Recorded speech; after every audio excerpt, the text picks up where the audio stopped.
আমার নাম অভিজিৎ আচার্য। আমি ত্রিপুরা থেকে এসেছি। আমার এক কিডনি পাথর হওয়াটা কিডনিতে পাথর হয়েছিল।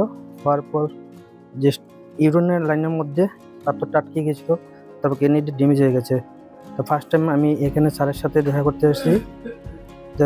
ফোনে অ্যাপয়েন্টমেন্ট হয়েছিল ইয়াতে, ইউটিউবে দেখেছিলাম স্যারের ভিডিও রাত্রে 2টোর সময়।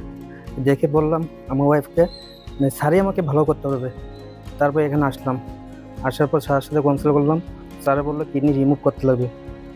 তো কী যেন একটা টেস্ট করেছিল, টেস্টের নাম ভুলে গেছি আমি। বাট তারপর আমি চেন্নাইতে গিয়েছিলাম, চেন্নাইও করিনি।